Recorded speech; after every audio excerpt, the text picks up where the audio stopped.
अस्सलाम वालेकुम स्टूडेंट्स जी। तो मैं आपका physics teacher educational consultant Mohammad आलम।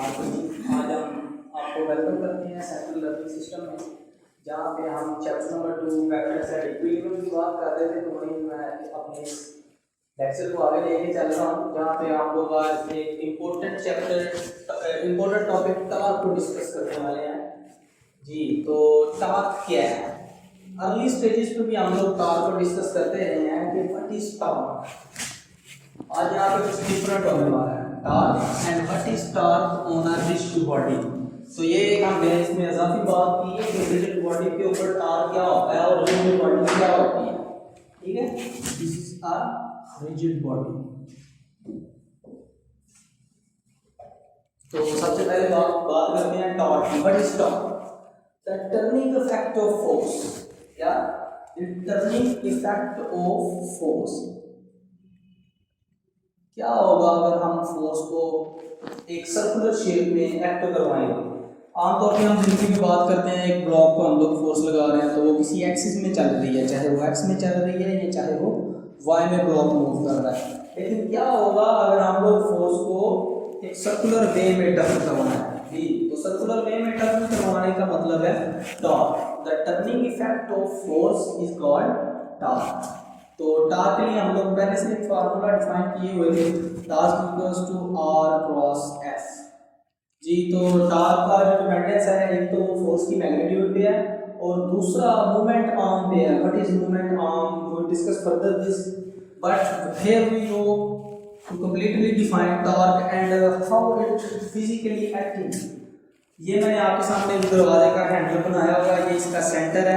तो मैं अपनी फोर्स ऐसे लगाऊंगा इसके ऊपर जी। तो फोर्स एक टर्निंग वे में लग रही है, तो टर्निंग वे के ऊपर क्या हो रहा है? फोर्स के दो कंपोनेंट एक्ट कर रहे हैं, एक एक्स एक्सिस में एक्ट कर रहा है, एक वाई एक्सिस में एक्ट कर रहा है। यहाँ पर मैं देखूंगा कि how we neglect this component of force along x axis and why we this selected this y component of force। तो क्यों फोर्स का x कंपोनेंट हम लोग निग्लेक्ट कर रहे हैं और y कंपोनेंट को हम चूज कर रहे हैं? इस तरह का कुछ क्वेश्चन है जो कि टॉर्क में मुताबिक है, और रिजिड बॉडी के ऊपर भी टॉर्क का इसी तरह का कोई अमल रहेगा। और टॉर्क देखते हैं रिजिड बॉडी के ऊपर क्या होता है। उससे पहले रिजिड बॉडी में आप लोगों को बता दूं, अ बॉडी एक ऐसी बॉडी है, रिजिड बॉडी, जिसमें हम फोर्सेस को एक्ट करवाएं लेकिन वो डिफॉर्म ना हो। ठीक है, जिसके ऊपर अपने फोर्सेस का अमल सबके ऊपर नेट में रिजल्टेंट को जो फोर्स होता है उसकी डिफॉर्मेशन ना करे, वो रिजिड बॉडी होती है। जिसमें नंबर ऑफ फोर्सेस एक्ट कर सकती हैं वो रिजिड बॉडी है। इसी तरह से मैं टर्निंग फोर्स को भी रिजिड बॉडी के ऊपर एक्ट करवा सकता हूं, देख सकता हूं कि उस पर मेरे पास टॉर्क बिहेवियर कैसा रहेगा जी। तो टॉर्क को अगेन रिवाइज करते हैं। Torque is the turning effect of force. Torque को डिफाइन करते हैं r cross f। This is the moment arm. Moment arm is the perpendicular distance from the centre of force. जहां से हम लोग फोर्स लगा रहे हैं उसके सेंटर से परपेंडिकुलर डिस्टेंस जो है वो दिस मोमेंट आर्म है। और ये मोमेंट आर्म आमतौर पे पिवट पॉइंट में से क्रॉस करता है। और हम लोग इसका स्पेशल केस भी देखेंगे, अगर line of action of force passing through the pivot point, अगर उसके मरकजी निकता में से line of action of force pass कर जाए तो मोमेंट आर्म जीरो हो जाएगा। मोमेंट आर्म का मतलब है ये डिस्टेंस, जब परपेंडिकुलर डिस्टेंस ही नहीं रहेगा तो डिस्टेंस जीरो होने की वजह से according to the torque L cross F L zero, तो टॉर्क डिफाइन कर रहे हैं तो टॉर्क भी जीरो इन दैट केस। अगर मेरी line of action of force passing कर रही है पिवट पॉइंट में से तो टॉर्क की वैल्यू जीरो हो जाती है। यहाँ दो फिजिकल बिहेवियर देख रहे हैं कि अगर मैं फोर्स को इस तरफ से दबाता हूँ, उसके पिवट पॉइंट में से अगर फोर्स लगाऊंगा तो वो मूव नहीं करेगा, दरवाजे का हैंडल मूव नहीं करेगा। अब मैं देख रहा हूँ ये मेरा एक ओरिजिन है, ओरिजिन में से ये परपेंडिकुलर डिस्टेंस है और ये फोर्स एक्ट कर रही है। Force is a vector quantity. तो फोर्स को मैं इसके दो कंपोनेंट में तोड़ता हूँ, एक इसका x कंपोनेंट और एक इसका y कंपोनेंट। जब हम लोग बात कर रहे हैं टर्निंग इफेक्ट की, तो टर्निंग इफेक्ट में हम लोग देखते हैं कि body covers no horizontal direction. Body covers no horizontal direction. तो जब उसके पास हॉरिजॉन्टल डायरेक्शन नहीं होगी तो हॉरिजॉन्टल डायरेक्शन नहीं होगी तो उसका फोर्स का x कंपोनेंट बिल्कुल हमारे काम किसी का नहीं रहेगा। तो इस केस में हम लोग फोर्स के y कंपोनेंट से काम करेंगे। और y कंपोनेंट का मतलब है शुरू में मैंने टॉर्क को इस तरह से डिफाइन किया, तो टॉर्क का एक वेरी वेल जनरलाइज्ड फार्मूला है जिसमें हम लोग इसको एक्सपेंड कर सकते हैं, और एफ साइन ऑफ थीटा। तो ये एक्चुअली में फोर्स, ये भी मुझे चीज़ यही बता रही है कि फोर्स का वाई कंपोनेंट एक्ट करेगा, लेकिन फोर्स का एक्स कंपोनेंट यहाँ पे कोई अमल नहीं कर रहा है। वो देखते हैं किस तरह से। अगर मैं इस बॉडी की बात करूँ तो इस बॉडी में मैं टॉर्क को इस तरह से डिफाइन करूँगा, और this moment arm F, and which component of force? Y component of force. That is it. Torque is equals to R. What is Y component? F sin theta. And we discuss that sin is attached with the cross product. So torque is the application of cross product. तो cross product में हम लोगों ने बात की थी torque जी। तो ये मैंने टॉर्क को भी डिफाइन कर दिया ऑन द रिजिड बॉडी, और इसका एक स्पेशल केस भी डिस्कस कर दिया जिसमें मेरे पास रिजिड बॉडी, जिसमें मेरे पास पिवट पॉइंट में से अगर मूवमेंट आर्म पास हो जाए तो मेरे पास टॉर्क की वैल्यू 0 हो जाती है। इसी तरह मैं आप लोगों को इसकी अगर एग्जांपल डिफाइन करूं तो इसकी एग्जांपल में आप लोग लिख सकते हैं टाइट नट। किसी भी नट को हमने टाइट करना हो तो वहाँ पे मेरे पास टॉर्क जो है इम्पोर्टेंट रोल अदा कर रही होती है। इसके बाद हम लोग बात कर लेते हैं ओपनिंग द बोतल कैप, ओपनिंग बोतल कैप। इसके बाद अनलॉकिंग द डोर। कुछ दरवाजे होते हैं जिनका डोर का लॉक इस तरह इस टाइप का, तो उसमें भी हम लोग देख रहे होते हैं कि टॉर्क एक्ट कर रहा होता है। तो बेसिकली टॉर्क भी एक फोर्स है। इसी फार्मूला से हम लोग इसका यूनिट डिफाइन कर रहे हैं। दिस इज डिस्टेंस, डिस्टेंस का यूनिट है मीटर, फोर्स का यूनिट है न्यूटन, तो टॉर्क का यूनिट है न्यूटन मीटर या मीटर न्यूटन, दोनों एक ही बात है, ठीक है।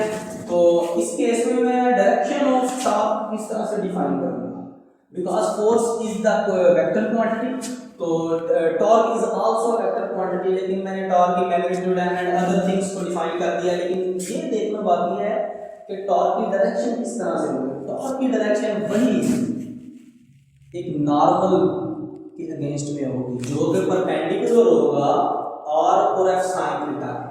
F sine theta is this, ये एफ वाई कंपोनेंट और इस आर मूवमेंट आर्म की डायरेक्शन के इनको मल्टीप्लाई करवा रहे हैं, और जो इनके परपेंडिकुलर में लाइन ऑफ एक्शन होगी, इनके परपेंडिकुलर में जो लाइन हम ड्रॉ करेंगे उसे हम कह रहे हैं नॉर्मल लाइन। तो दिस नॉर्मल वेक्टर और this normal line give us the direction of this torque. तो ये नॉर्मल की पोजीशन क्या होगी? नॉर्मल की पोजीशन होगी perpendicular to this F y and r. अगर इन दोनों की मल्टीप्लिकेशन से जो चीज आती है उसके परपेंडिकुलर में नॉर्मल ड्रॉ करते हैं, और ये नॉर्मल एक्चुअल में मुझे डायरेक्शन ऑफ टॉर्क दे रहा होता है। अच्छा, अगर इसमें हम बात कर रहे हैं फोर्स की, तो जिस तरह से फोर्स पैदा करता है एक्सेलरेशन को F = ma, तो सिमिलर वे में मेरे पास टॉर्क पैदा करेगा एंगुलर एक्सेलरेशन। जिस तरह रिवाइज कर रहे हैं, force produces acceleration in the body. अगर मैं लीनियर की बात करूं तो मैं इसमें अगर फोर्स अप्लाई करता हूं तो बॉडी सम ट्रैवल डिस्टेंस ट्रैवल करती है, वेलोसिटी चेंज होती है, तो वेलोसिटी चेंज के नतीजे में यहाँ पे एक्सेलरेशन प्रोड्यूस होगी। लेकिन अगर मैं बात करूं टॉर्क की, अगर मैं बात करूं टॉर्क की, तो टॉर्क के नतीजे में क्या होगा? Torque = I alpha. टॉर्क के नतीजे में एंगुलर एक्सेलरेशन पैदा होगा, एंगुलर वेलोसिटी की वैल्यू चेंज हो जाएगी। एंगुलर वेलोसिटी की वैल्यू चेंज होने की वजह से एंगुलर एक्सेलरेशन पैदा होगा। और इसके स्पेशल केस की बात कर लेते हैं।